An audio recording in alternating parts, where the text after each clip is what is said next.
جی درس کا آغاز کرتے ہیں. آواز آ رہی میری کلیئر آپ لوگوں کو؟ جی آ رہی ہے. اوکے ٹھیک ہے. ہما خان آپ اپنا آڈیو میوٹ کر دیجئے. ہما آپ اپنا آڈیو میوٹ کر دیجئے. آپ لوگ اپنے نام کے ساتھ اپنا نام لکھیں، اس کے بعد جہاں سے ہیں آپ اپنے علاقے کا نام بھی لکھیں، اپنے شہر کا.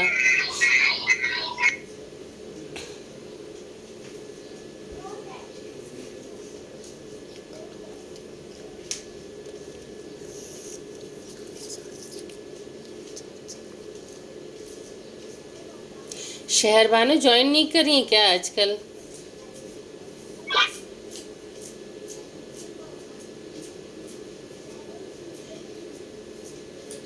جی فردوس کل تھیں، شہر بانو کل تھیں، آپ نے دیکھا تھا؟ نہیں خیر ہم نے نہیں دیکھا تھا. شہر بانو جوائن نہیں ہوئی ہیں 2 دن سے. انجم بھی ابھی نہیں آئی ہیں. سید انما، شاہینہ، کہکشاں، شاہدہ، صبا، نرجس، ماہیہ، ہما، فردوس. خیر چلیں درس کا آغاز کرتے ہیں ہم لوگ.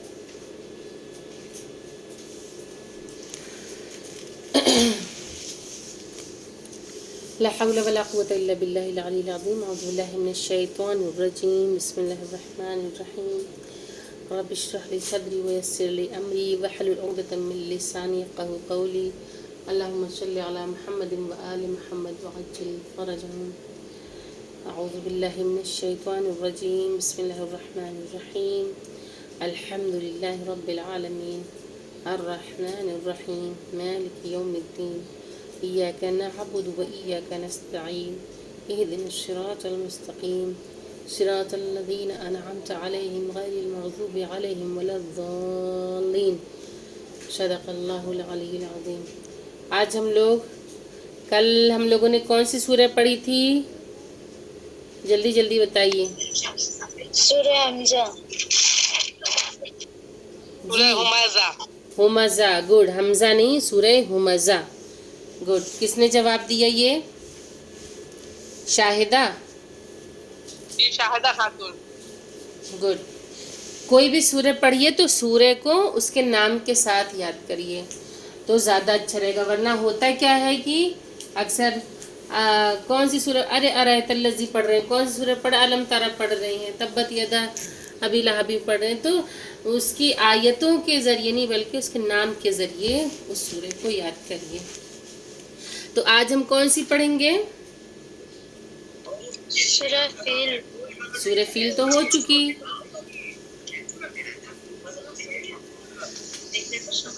سورہ العصر. جی سورہ العصر. گڈ. سورہ والعصر آج ہم لوگ پڑھیں گے. عصر کے معنی کیا ہوتے ہیں؟ عصر کے معنی ہوتے ہیں زمانہ. اور عصر کے وقت کو بھی کہا جاتا ہے، یا عصر یعنی زمانہ. اگر عصر پیغمبر کہا جائے تو پیغمبر کا زمانہ، رسول خدا صلی اللہ علیہ وآلہ وسلم کا زمانہ. ٹھیک ہے. اور اس میں پروردگار عالم انسان کو مخاطب کرتا ہے، ان الانسان سے. اور پروردگار اگر انسانوں کو مخاطب کر رہا ہے تو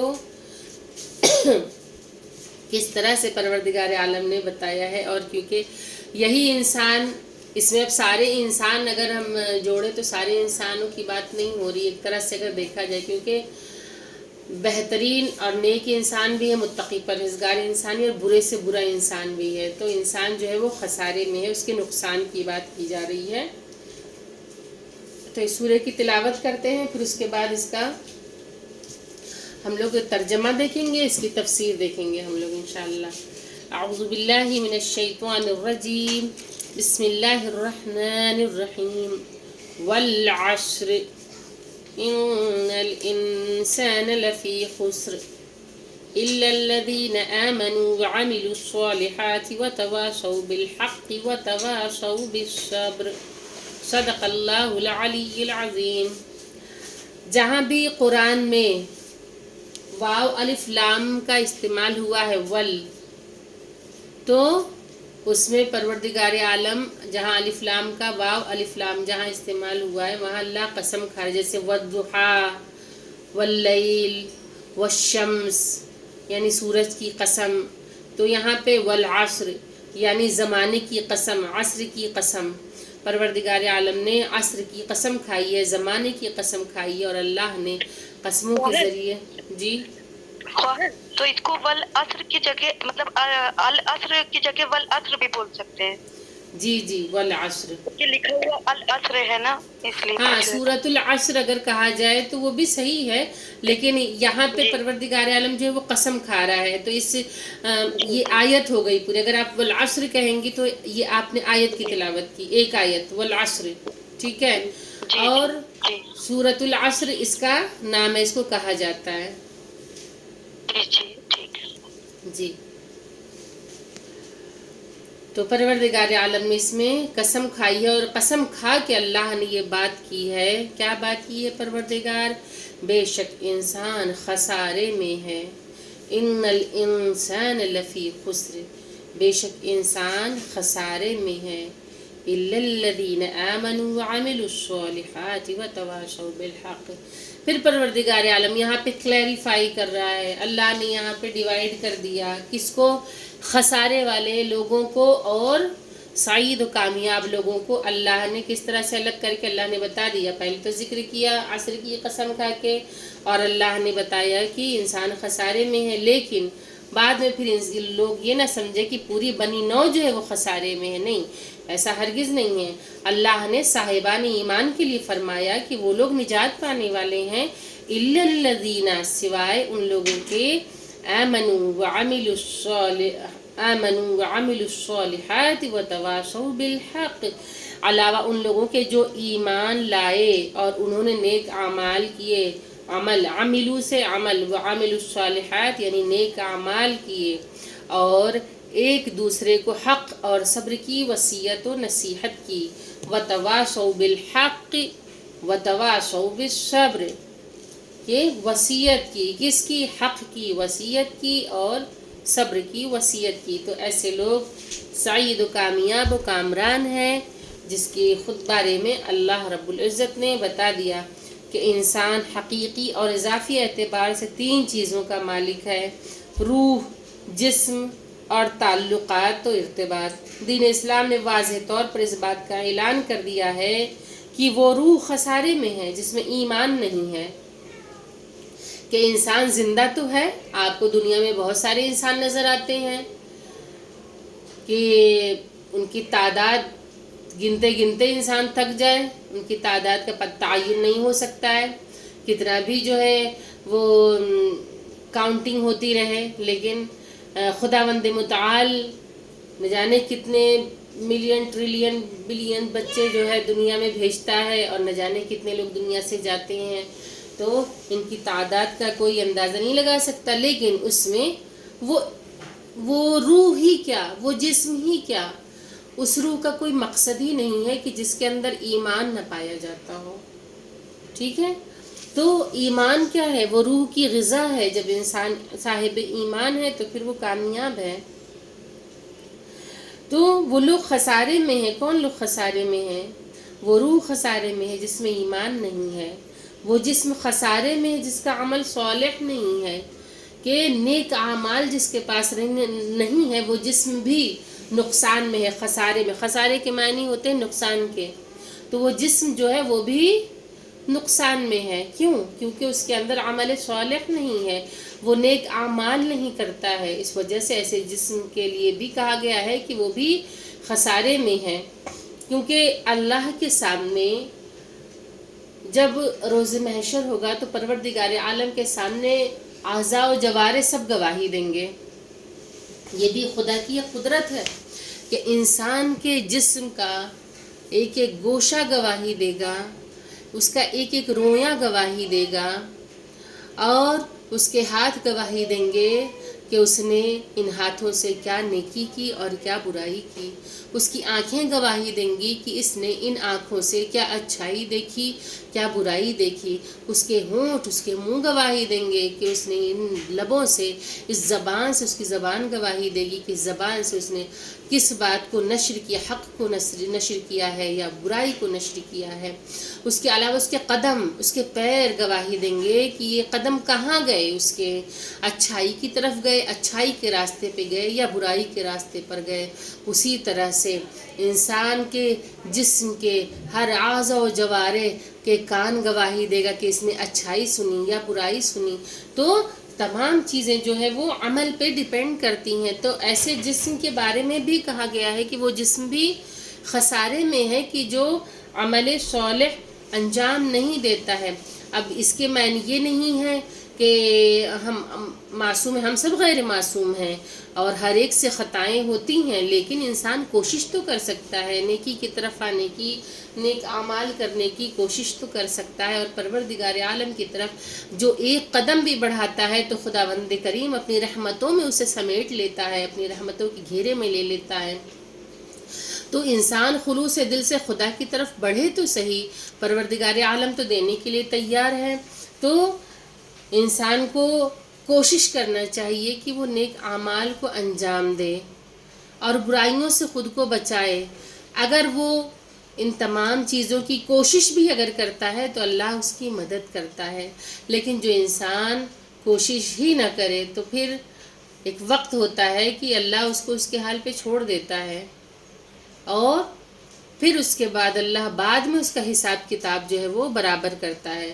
تو انسان کے جسم کے بارے میں بھی ہے کہ وہ جسم بھی خسارے میں ہے جس نے نیکی کے اعمال کو انجام نہیں دیا۔ پھر وہ اعضاء و جوارح کی نہ ہو، جیسے کہ میں نے بھی بتایا کہ آنکھ گواہی دے گی کہ اچھائی دیکھی یا برائی دیکھی، منہ گواہی دے گا کہ تم نے اچھائی کو پھیلایا یا برائی کو پھیلایا، کیونکہ اکثر ہوتا ہے کہ اچھی باتوں کو لوگ کم دہراتے ہیں، کم پھیلاتے ہیں بنسبت بری باتوں کو، اور بری باتوں کو پکڑ کے اسے نشر کرنے میں ہی اپنی کامیابی اور سعادت جو ہے وہ محسوس کرتے ہیں کہ ہم کتنی تیزی سے کسی کے بارے میں بری باتوں کو اجاگر کر سکیں، کسی کو ذلت و رسوائی کی طرف لے کر چلے جائیں۔ تو اچھی چیزوں کو کیچ کرنے کے بجائے بری چیزوں کو زیادہ دیکھا جاتا ہے اور اسی کی بنا پہ جج کیا جاتا ہے۔ تو ایسے ذہن، ایسے کان، ایسے دماغ، ایسے منہ، ان سب سے پروردگار عالم ایسے لوگوں سے راضی نہیں ہو سکتا ہے۔ پھر وہ کیونکہ انسان کی عبادت بعض اوقات اس کے اعمال کی وجہ سے عبادتیں بھی قبول ہوتی ہیں، اگر اعمال بہتر نہیں ہیں تو عبادتیں بھی منہ پہ مار دی جاتی ہیں۔ تو پروردگار عالم نے کیا فرمایا ہے، انسان جو ہے وہ خسارے میں ہے، وہ روح خسارے میں ہے کہ جس میں ایمان نہیں ہے، وہ جسم خسارے میں ہے کہ جس نے عمل صالح انجام نہیں دیا ہے۔ اس کے بعد جس میں ایمان نہیں ہے اور وہ جسم خسارے میں جس کا عمل صالح نہیں ہے، اور وہ روابط و تعلقات خسارے کی بنیاد ہے جس کے اساس صبر و حق کی وصیت نہیں ہے۔ ایسے تعلقات بھی جو ہیں وہ نقصان میں ہیں کہ جس میں ایک دوسرے کے لیے صبر کی وصیت نہیں، حق کی وصیت نہیں ہے، اور اس تمام خسارے کا گواہ زمانہ ہے، اور ہر زمانے میں خسارے والوں کی اکثریت رہی ہے، کیونکہ ہر زمانہ انسان کے اعمال کا گواہ ہے، اور ہر زمانے میں خسارے والے لوگ ہمیشہ پائے جاتے رہے ہیں اور ان کی کثرت زیادہ ہوتی ہے۔ اور اس تمام اکثریت رہی ہے، اور فائدہ والے صرف استثنائی حیثیت کے مالک ہوتے ہیں، اور کم ہی لوگ ہیں کہ جو فائدے میں ہیں، بلکہ جتنے ہیں زیادہ تر ہر زمانے میں دیکھا گیا تو خسارہ اٹھانے والے لوگ ہی ہیں۔ تو پروردگار عالم نے قسم کھا کے جب اللہ اپنی باتوں کو سمجھاتا ہے تو قسم کے ذریعے باتوں کو سمجھاتا ہے، والعصر ان الانسان لفی خسر الا الذین آمنوا وعملوا الصالحات وتواصوا بالحق وتواصوا بالصبر، کہ وہ انسان خسارے میں ہے جس نے نیک اعمال انجام نہیں دیے ہیں اور ایک دوسرے کو صبر کی اور حق کی وصیت نہیں کی۔ اللہ نے یہاں پہ جب حق کی بات کی ہے تو یہ بھی ہے کہ پھر اس کے بعد حقوق میں تمام چیزیں آ جاتی ہیں، پھر وہ حقوق العباد ہو، حقوق انسان ہو، حقوق ہمسایہ ہو، حقوق والدین ہو، حقوق اولاد ہو، کیونکہ تمام حقوق پروردگار عالم نے جو ہے تمام حقوق میں انسان کو ایک دوسرے سے باندھ کر رکھا ہوا ہے۔ لہٰذا اولاد کو چاہیے کہ اپنے ماں باپ کے حقوق کو ادا کرے اور والدین کو چاہیے کہ اپنے اولاد کے حقوق کو ادا کرے، کیونکہ والدین کے سامنے، اپنے ماں باپ کے سامنے اف تک کہنا بھی عاق کا سبب اگر بن سکتا ہے تو اللہ نے دونوں طرف انصاف کیا ہے کہ اگر اولاد کے ساتھ بھی اگر اچھا سلوک نہیں ہے تو روایات میں ملتا ہے کہ بعض اوقات والدین بھی عاق ہو جایا کرتے ہیں، اور عاق شدہ کے لیے یہ ہے کہ اسے جنت کی خوشبو تک نصیب نہیں ہوتی۔ تو بہت بڑی چیز ہے کہ دونوں کے حقوق کو پروردگار عالم نے برابر رکھا ہے، چاہے وہ والدین کے حقوق ہوں، چاہے وہ اولاد کے حقوق ہوں۔ اور والدین اگر بزرگی کو پہنچ جائیں، اگر ضعیفی کو پہنچ جائے تو بھی ان سے تم نظروں کو نہ پھیرو، کیونکہ وہی ماں ہے کہ جس نے پیدا کیا اور اس نے پرورش کی، اور پرورش کرنے کے بعد وہی والدین ہیں جنہوں نے ہنسنا، بولنا، چلنا پھرنا سکھایا اپنی اولاد کو، غموں کو برداشت کیا، تکلیفوں کو برداشت کیا، اور اس کے بعد جو ہے اولاد سے امید بھی ہے کہ اولاد جو ہے میری ضعیفی کا سہارا، میری ضعیفی کا عصا بنے گا۔ تو اولاد میں بھی پروردگار عالم نے پھر اولاد سے بھی یہ کہا کہ اپنے والدین کے ساتھ احسان کرو، نیکی کرو، اور یہ بھی نہیں ہے کہ اگر والدین یا اولاد بزرگی کو پہنچ جائے، مثال کے طور پہ کبھی کبھی ایسا بھی ہوتا ہے کئی جگہوں پہ کہ والدین جو ہیں وہ زندہ ہوتے ہیں، مثال کے طور پہ باپ اگر زندہ ہے تو اس کی عمر 80 سال 90 سال ہو گئی ہے یا 100 سال کی ہو گئی ہے، اور وہیں بیٹا بھی اس کا جو ہے وہ بھی ضعیفی کو چھونے لگا ہے اور اس کی بھی عمر جو ہے 60 کراس کر رہی ہے، تو اب کیا ہوتا ہے، وہ بھی بزرگی کے طرف ہے، یہ بھی بزرگی کی طرف ہے۔ تو یہاں بھی اللہ تب بھی یہ نہیں کہتا ہے کہ تم اگر باپ بن چکے ہو، تم بزرگی کو آ چکے ہو تو تم اپنے ان والدین کی طرف سے نظروں کو پھیر لو، کیونکہ ہوتا کیا ہے کہ اب تو ہم بھی اسی لیول پہ ہیں، اسی بزرگی پہ ہیں، ہمارا بھی وہی مرتبہ ہے جو میرے باپ کا تھا۔ اور اگر اولاد اپنے باپ کو جھڑک رہی ہے، اس کے ساتھ برائی سے پیش آ رہی ہے، تو پھر وہ تمام چیزیں کیا ہوں گی، کیونکہ پھر وہ اولاد کے ذریعے وہ چیزیں واپس پلٹ کر ملتی ہیں۔ اسی لیے ضروری ہے کہ اپنے والدین کے ساتھ حسن سلوک سے کام لیا جائے، جس کے بھی والدین زندہ ہیں انہیں چاہیے کہ ان کے ساتھ حسن سلوک سے کام لیں۔ پھر اس کے علاوہ معاشرتی اعتبار سے اگر دیکھا جائے تو معاشرے میں اللہ نے ہمسائے کے حقوق بھی بیان کیے ہیں کہ ہمسائے کے بھی حقوق ہیں کہ پڑوسی کے بارے میں بھی یہ باخبر رہے کہ اس کے گھر میں چولہا جل رہا ہے یا نہیں، اس کے یہاں اگر کوئی بھوکا سو جائے تو پروردگار عالم ناراض ہوتا ہے ایسے لوگوں سے کہ اس کے پڑوس میں کوئی بھوکا سو رہا ہے اور ہم عیش و عشرت سے رہ رہے ہیں اور اچھی غذا کھا رہے ہیں، تو پروردگار عالم اس چیز کو پسند نہیں کرتا۔ اسلام وہ مذہب ہے کہ جس میں اہل بیت علیہ السلام کا کردار اگر ہم اٹھا کے دیکھیں تو شب کی تاریکی میں اپنے کاندھوں پہ امیر المومنین مولا کائنات حضرت علی ابن ابی طالب علیہ السلام کا ہی اگر ذکر کریں تو امیر المومنین علیہ السلام اپنے کاندھوں پہ اناج کی بوریاں لاد کر اور لوازمات زندگی کی جو چیزیں ہوتی تھیں انہیں لاد کر لے جاتے تھے، اور ہر گھر میں اس گھر میں پہنچاتے تھے جو غریبوں کا گھر ہے، جو محتاجوں کا گھر ہے، جو بیواؤں اور بے کسوں کا گھر ہے، جو یتیموں کا گھر ہے۔ تو امیر المؤمنین کے دور حکومت میں کبھی کوئی بھوکا نہیں سویا۔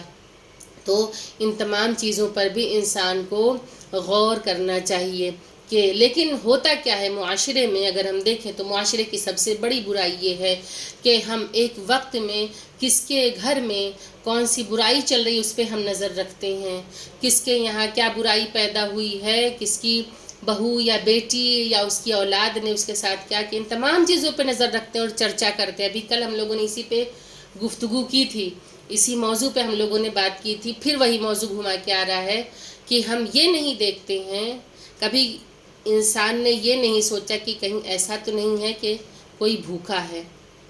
اور 40 گھر جو ہوتا ہے، 40 گھر اپنے محلے کا، وہ ہمسائے میں شمار ہوتا ہے. تو ضرورت یہ ہے کہ ان کی برائیوں کو دیکھنے کے بجائے ان کی پریشانیوں کو دور کرنے کی بات کی جائے. اور جیسا کہ پچھلے درس میں بھی گزر چکا ہے کہ مسکینوں کو کھانا کھلانا. اور مسکین کون ہے میں نے بتایا تھا، اگر کسی کو یاد ہو تو. کسی کو یاد ہے مسکین کسے کہتے ہیں؟ کسی کو یاد ہے؟ غریب کو جس پر کھانا پینا نہیں ہو، مطلب یہ اور جو کسی سے کوئی؟ مانگ بھی نہیں سکتا ہے، گڈ شرمندہ رہتا ہے جس سے مانگ نہیں سکتا ہے. اور گڈ. جی جی جی، ایسے انسان کو مسکین کہتے ہیں، کیونکہ یہ جو دروازے پہ آ کے جو مانگتے ہیں سائل ہیں، یہ فقراء ہیں. لیکن مساکین وہ ہوتے ہیں، مسکین وہ ہوتے ہیں کہ جو اپنے لبوں کو کھولنے میں شرمندگی محسوس کرتے ہیں، بظاہر اپنی عزت کو ڈھک کر رہتے ہیں اور اپنے حالات کا سے کسی کو باخبر نہیں ہونے دیتے ہیں کہ ان کے پاس کچھ نہیں ہے. اس چیز سے باخبر تک نہیں ہونے دیتے. فاقے کر لیں گے لیکن اپنے حالات سے باخبر نہیں ہونے دیں گے. تو ایسے لوگوں کی مدد کرنے کے لیے کہا گیا ہے اس کے سوال سے پہلے. اور یہ مساکین ایسے ہوتے ہیں کہ جو شرمندگی محسوس کرتے ہیں کسی سے سوال کرنے میں. انہیں شرمندگی ہوتی، جھجک ہوتی ہے، کیونکہ ایسا نہ ہو کہ سوال رد کر دیا جائے اور اسے سوائے شرمندگی کے کچھ حاصل نہ ہو. تو خداوند کریم نے ایسے لوگوں کے بارے میں کہا ہے کہ غربا اور مساکین کی مدد کرنا چاہیے، انہیں کھانا کھلانا چاہیے، جو نہایت ہی اجر و ثواب کا کام ہے. اور یہ نظر رکھنا چاہیے کہ ہمارے معاشرے میں کوئی ایسا ہے تو نہیں. اگر ایسا ہے تو اس کی مدد کرنے کی کوشش کرنی چاہیے. باقی پروردگار عالم جو ہے وہ اجر و ثواب دینے والا ہے. انسان کے اعمال جو ہیں وہ تمام دار و مدار اس کی نیت پہ ہے کہ اگر مدد کر دی جائے تو اس کی چرچا بھی نہیں کرنا چاہیے. اگر کسی کی 1 روپے سے مدد کر دی جائے تو اس کا ڈھنڈورا نہیں پیٹنا چاہیے. کیوں؟ کیونکہ تمام نیکیاں جو ہیں وہ برباد ہو جاتی ہیں، تمام نیکیوں پہ پانی پھر جاتا ہے اگر ہم نے اپنی نیکیوں کا چرچا کیا اپنے منہ سے. اگر کسی کو کھانا کھلایا تو ہم نے اس کا ذکر کر دیا. کسی کو اگر ہم نے لباس دیا، کپڑا پہنایا، تو ہم نے اگر اس کا ذکر کیا تو یہ ہم نے اپنی نیکیوں کو ضائع اور برباد کر دیا. ہم نے کسی کو اگر روپے پیسے سے مدد کی اور بعد میں ہم نے اسے سنا دیا یا کسی اور سے اس کا ذکر کر دیا تو ہم نے اپنی اس نیکی کو، اس عمل خیر کو ہم نے برباد کر دیا. تو بہت سی نیکیاں جو ہیں وہ چھپا کے کرنے کے لیے کہی گئی ہیں. ائمہ طاہرین علیہ السلام کا یہ ہمیشہ طریقہ کار رہا ہے کہ جب بھی کوئی سائل آیا ہے تو معصومین علیہ السلام نے کیا کیا ہے؟ پردے کی آڑ سے اسے دیا ہے، سامنے سے نہیں دیا. کیوں؟ اس کی وجہ یہ بیان کی کہ اس لیے پس پردہ سے دیا ہے تاکہ لینے والے کو شرمندگی کا احساس نہ ہو. کیونکہ جو مانگتا ہے اور جب وہ لیتا ہے تو وہ ایک شرمندگی میں، واقعاً جو مسکین ہے، جو واقعاً ضرورت مند ہے اور صاحب عزت ہے، اسے بہت شرمندگی ہوتی ہے لینے میں. وہ شرمندگی محسوس کرتا ہے نظریں ملانے میں. کیونکہ اسی لیے کہا جاتا ہے نا، کسی مومن کسی سائل کے سوال کو رد مت کرو، کیونکہ وہ اپنی انا، اپنی عزت، اپنا غرور سب کچھ دور رکھ کر بہت مجبور ہو کے اس نے منہ کھولا ہے. اگر سوال کیا ہے تو اس کے سوال کو پورا کرو، کیونکہ اس نے کچھ سوچا تبھی تم سے سوال کیا. اور غرور میں نہ آؤ کہ سوال کو پورا کرنے کے بعد غرور تکبر بھی نہ کرو. اعمال کرو، انجام دو تو ریاکاری نہ کرو. پھر وہ چاہے عبادت ہو، چاہے وہ نماز ہو، چاہے وہ روزہ ہو، چاہے وہ حج ہو، چاہے وہ مجالس ہو، چاہے وہ محافل ہوں، کسی بھی چیز کو اس میں ریاکاری شامل نہیں ہونا چاہیے، دکھاوا شامل نہیں ہونا چاہیے. یہ نہیں کہنا چاہیے کہ ہم اگر مجلس کرتے ہیں تو ہم اچھے سے اچھا ہم بانٹتے ہیں، تبرک سب سے اچھا ہم ہی بانٹتے ہیں، یا ہمارے گھر پبلک تو صرف تبرک کے لیے آتی ہے، ہم نے اپنے تمام اعمال ضائع کر دیے، تمام اعمال ہم نے برباد کر دیے۔ ان تمام چیزوں پہ چھوٹی چھوٹی چیزیں معاشرے کی غور کرنے لائق ہیں۔ پھر اس کے بعد کہ حقوق والدین کے ساتھ ساتھ پھر اولاد کے حقوق بھی ہیں کہ والدین اولاد کی بہترین تربیت کریں، اور اس کے علاوہ اپنی اولاد میں بہت زیادہ اپنی اولاد میں تفریق نہ کریں کہ کسی کو بہت زیادہ خود سے قریب کر لیا اور کسی کو بالکل ایک دم ڈاؤن ٹو ارتھ کر دیا، تو اس سے بھی پروردگار عالم نے منع کیا ہے۔ اور اولاد کے حقوق والدین پہ بھی واجب ہیں، جس طرح سے والدین کی اف سے اولاد آنکھ ہوتی ہے، اسی طرح اولاد کی آہ بھی کہیں نہ کہیں والدین کو بھی آنکھ کرتی ہے۔ یہ تمام حقوق یعنی ہمسایہ کے حقوق، اولاد کے حقوق، اسی طرح شاگرد کے حقوق استاد پہ، اور استاد کے حقوق شاگرد پہ، علماء کے حقوق، یعنی اللہ نے انسان کو ایک دوسرے کے حقوق سے باندھ کر رکھا ہوا ہے ان تمام چیزوں کو۔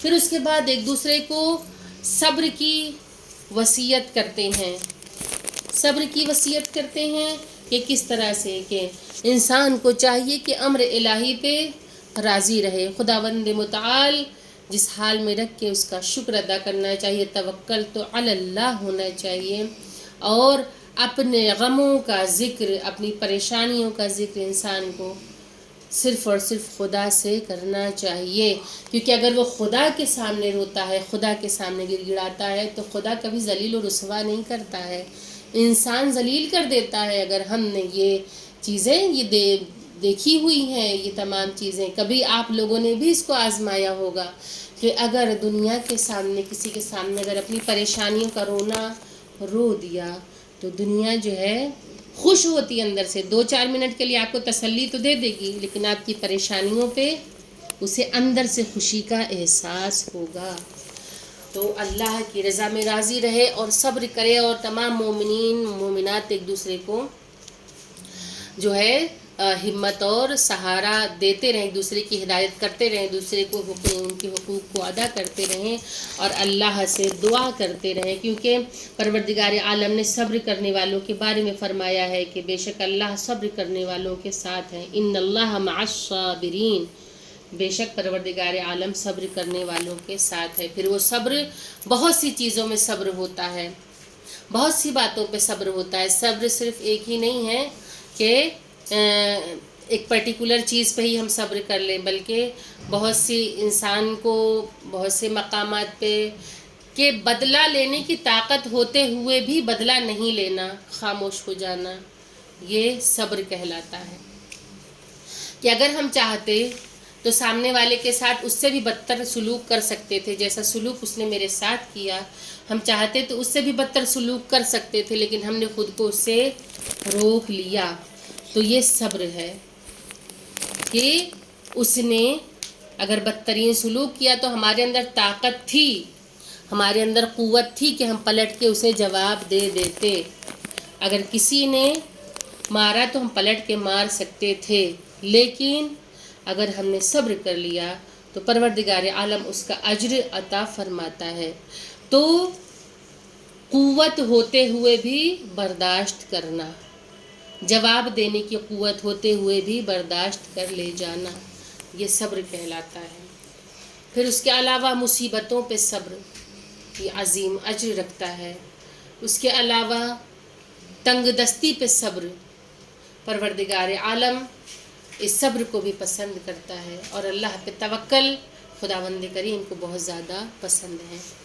انشاءاللہ کبھی اگر ہم لوگوں کا پھر اس طرح سے کلاس جو ہے آئندہ اگر آپ لوگ سب لوگ جڑے رہے اور کلاس چلی اور اس ٹاپک پہ بات آئی تو ایک طویل گفتگو جو ہے اس پہ ہو سکتی ہے، کیونکہ وسیع ترین ٹاپک ہے، ایک لمبا ٹاپک ہے صبر، اور بہت ساری چیزوں پہ صبر ہوتا ہے کہ ظالم کے سامنے مظلوم صبر کر لے جائے، یہ بھی ہے کہ آہ مظلوم جو ہوتی وہ عرش الہی سے ٹکراتی ہے، جو سب سے تیز سپیڈ میں جو چیز خدا تک پہنچتی ہے وہ ایک مظلوم کی آہ ہوتی ہے کہ جس پہ ظلم ہوا ہے، اور وہ آہ اگر کھینچتا ہے تو پروردگار عالم جو ہے اس کی آہ پہ اللہ کی نظر ہوتی ہے، خداوند کریم کے نزدیک وہ آہ بہت معنی رکھتی ہے. اسی لیے یہ کوشش کرتے رہنا چاہیے کہ اپنی ذات سے کسی پہ ظلم نہیں کرنا چاہیے، بلکہ بعض اوقات جو ہے روایات میں آیا ہے کہ ہمیشہ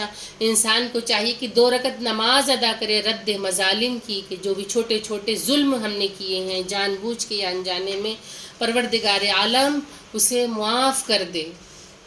رد مظالم کے لیے 2 رکعت نماز صبح کی طرح اگر ہم اس نیت سے ادا کرتے ہیں تو، اور خدا سے توبہ و استغفار کرتے ہیں، تو چھوٹے چھوٹے جو ہمارے گناہ ہیں خداوند کریم سے ہم اس کے لیے بھی معافی مانگیں، اور اللہ ہم سب کو توبہ و استغفار کی توفیق عطا فرمائے. خداوند کریم استغفار کرنے والے کو پسند کرتا ہے، توبہ کرنے والے کو پسند کرتا ہے، اور اللہ سے دعا کرتے ہیں اللہ ہمیں پروردگار عالم ہماری مدد فرمائے، ہمیں علم کے ساتھ ساتھ نیک اعمال کرنے کی توفیق بھی عطا فرمائے، اور خدائے کریم ہمیں جہنم کا ایندھن نہ بنائے، بلکہ خدایا ہم سب کو ہمسائیگی آل محمد عطا فرمائے. وآخر الدعوانا الحمدللہ رب العالمین، اللہم صلی علی محمد و آل محمد وعجل فرجہم. سلام علیکم، خدا حافظ.